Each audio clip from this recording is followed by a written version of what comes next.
Hi, my name is Eve White, and this is my Metabolic Pathways project. So first, I'm going to just start with the microenzyme legend. So the blue color is FADH, and its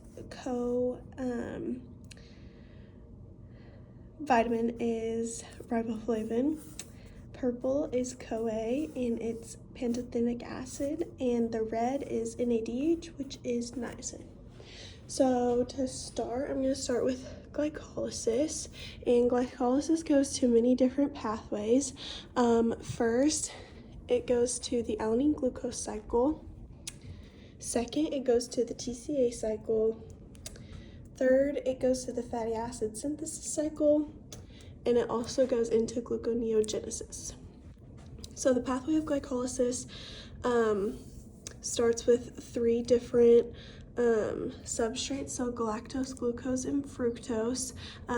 These are all synthesized from different places. So first, glucose is turned into glucose 6-phosphate, and this is an irreversible step. After this, the glucose 6-phosphate is turned into fructose 6-phosphate, which is coming from the fructose. This third step right here is also irreversible, and that requires ATP. And then from fructose 1,6-biphosphate, there's a series of reaction that occurs, and you end with phosphoenolpyruvate, which requires ADP to turn into pyruvate. This is also an irreversible step. This also turns into lactase and goes into mitochondrial oxidation, which is an aerobic process. So from glycolysis, we get one of our substrates from hexose monophosphate shunt, which has an oxidative and a non-oxidative stage. So the oxidative stage and the non-oxidative stage flow freely between one another. It starts with glucose 6-phosphate, which we can see occurs right here in glycolysis, and this requires NADPH. It requires two NADPHs to form D-ribulose 5-phosphate, and this flows over to the non-oxidative stage, where fructose 6-phosphate is also used, which can also be found in glycolysis, and it goes through a series of reactions to form both D-xylulose 5-phosphate and D-ribose 5-phosphate as well. From glycogenolysis, we see that glycogenolysis goes to the urea cycle,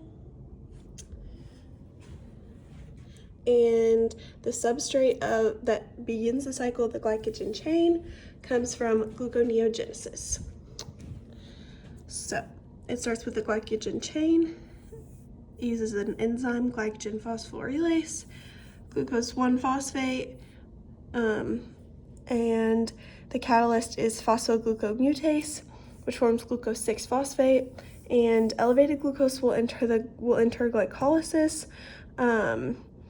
which will be used for energy and turned into pyruvate, and the rest will go to the liver and kidney glucose. Glycogenesis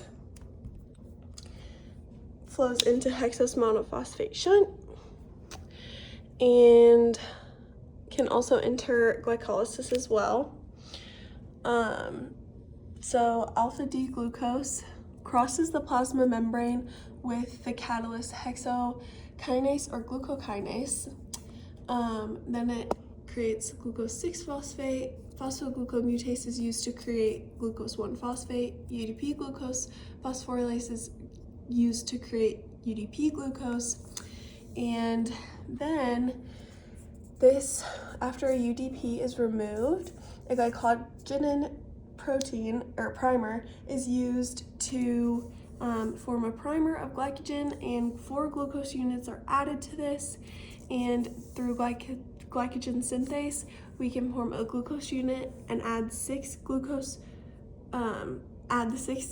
unit glucose chain and add the glycogen primer to it to create a glucose or a glycogen chain. Gluconeogenesis is another extremely important pathway. So gluconeogenesis flows to glycogenolysis. Gluconeogenesis also the substrates in gluconeogenesis come from the fate of amino acid carbon skeleton. It comes from the TCA cycle. It comes from glycolysis. And yeah. So the three substrates of gluconeogenesis are glycerol, lactate, and amino acids. The amino acids are in the mitochondrion, and they exit the mitochondrion as malate, and they form phosphoenolpyruvate through a series of reactions.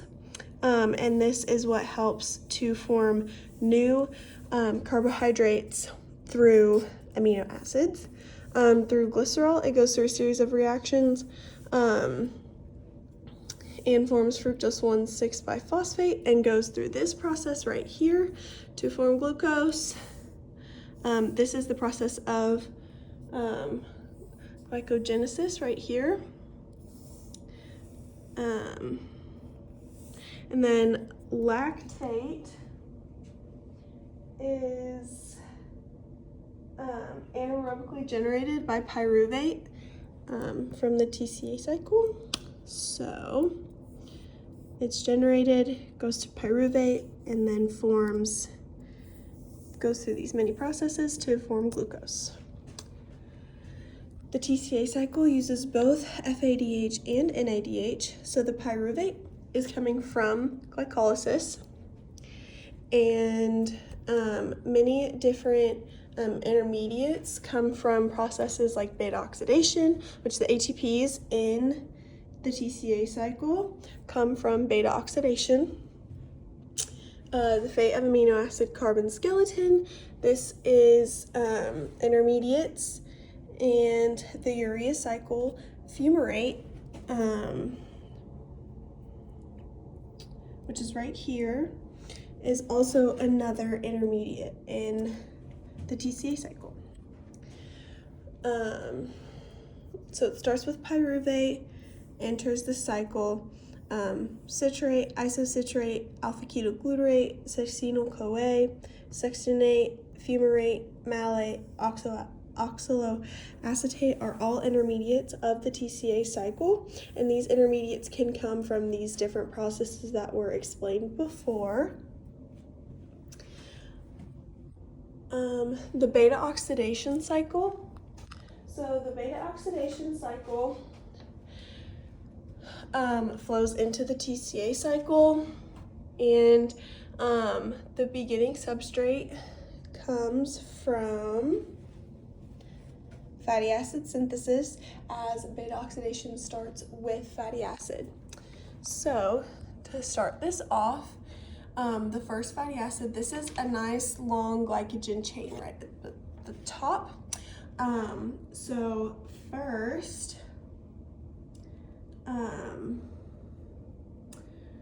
the double bond is formed with the FADH.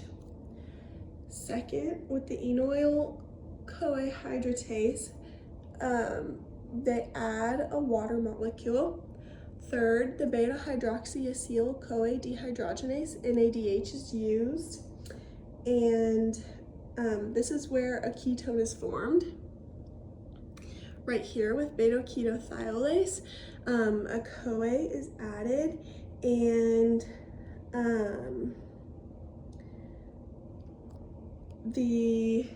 there's a cleavage of the 2-carbon CoA right here, and this will actually enter the TCA to generate 10 ATPs in the TCA cycle. So there's that. Fatty acid synthesis. So fatty acid synthesis flows into beta oxidation, as stated before, and the acetyl-CoA typically comes from glycolysis, or it can come from the TCA cycle. So first it starts out with acetyl-CoA and forms malonyl-CoA. Second, citrate is used and CoA is also used. So we know that pantothenic acid is present. There is a loading of SH with malonyl and acetyl-CoA with an ACP, which is a carrier protein, and a condensing enzyme. Then there's elongation of the fatty acid, and then the fatty acid is hydrolyzed to remove the ACP, which is the carrier protein, along with the condensing enzyme is removed in this process.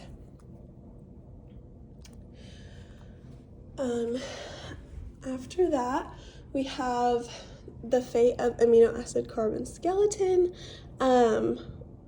which is the process. Many of the fates include energy, glucose, ketone bodies, and lipids. So that correlates to the processes that it enters. So first it enters the TCA cycle with the fumarate, which is energy. It enters the gluconeogenesis, since it has some of those primers. So this is the process that it goes through. Onto the alanine glucose cycle. So the alanine glucose cycle gets its glycogen from glycolysis, and it flows into the urea cycle as seen right here. So this is muscle right here. This is the blood, and this is the liver. So this is muscle glycogen, and this is transamination right here. The blood, the glucose flows into the muscle for energy. The alanine flows out into the liver, and there's transamination occurring here as well. And this is deamination right here. And it enters the urea cycle. So finally, to finish it off, we have the urea cycle. This is the carbamoyl phosphate synthetase is coming from the liver. And we also see that fatty acid synthesis also flows into here, and the urea cycle flows into the TCA cycle.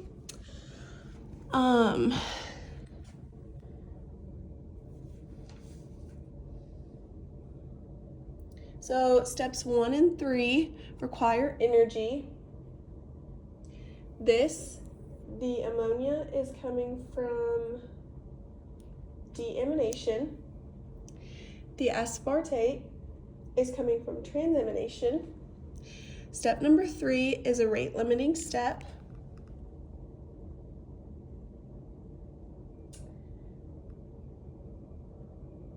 Fumarate is sent to the TCA cycle, and when urea is produced, 75% is excreted as urine, and 25% is found in the blood and is sent to the small intestine and is broken down by bacteria in the colon.